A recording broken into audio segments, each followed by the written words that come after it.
Sa pagtatapos ng aralin, ang mga mag-aaral ay inaasahang maipaliwanag ang kasaysayan at kahalagahan ng Araw ng Kalayaan ng Pilipinas. Makilala ang mga bayani at pangyayari na nagbigay daan sa pagkamit ng kalayaan. At maisabuhay ang pagmamahal sa bayan at pagpapahalaga sa kalayaang tinatamasa.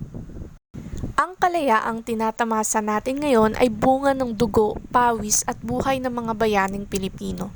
Tuwing Hunyo 12, ginugunita ng sambayanang Pilipino ang Araw ng Kalayaan, ang deklarasyon ng kasarinlan mula sa pananakop ng mga Kastila noong 1898.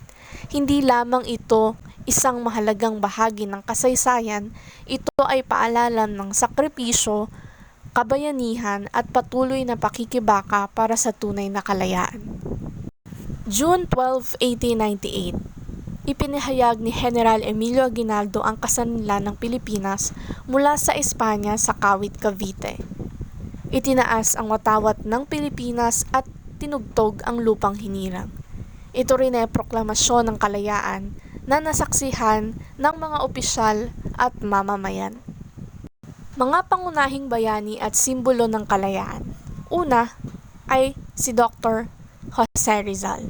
Sa pamamagitan ng kanyang mga akda, binuksan ang isipan ng mga Pilipino. Andres Bonifacio, siya ang ama ng katipunan na nagpasimula ng armadong himagsikan. Apolinario Mabini, Emilio Jacinto, Gregorio de Jesus at marami pa. Ang kanilang talino, tapang at prinsipyo ang naging inspirasyon ng laban. Ano nga ba ang kahalagahan ng kalayaan? Una, ang kalayaan ay para sa pagpapahayag, malayang pag-iisip at malayang pagkilos. Ang kalayaan ay bilang karapatan at responsibilidad ng bawat isa. Ito rin ay ang pagkakataon para paunlarin ang sarili at ang bayan ng walang takot. Kalayaan ay may kapalit na sakripisyo. Hindi ito basta-basta nakakamit, kaya dapat itong pahalagahan. Pagmamahal sa bayan ay hindi naluluma. Maging moderno man ang panahon, dapat manatiling buhay ang diwa ng nasyonalismo. Ang kabataan ay tagapagdala ng kinabukasan. Ikaw, bilang kabataan, ay may papel sa pagpapanatili ng kalayaan sa pamamagitan ng kaalaman, respeto at pagkilos.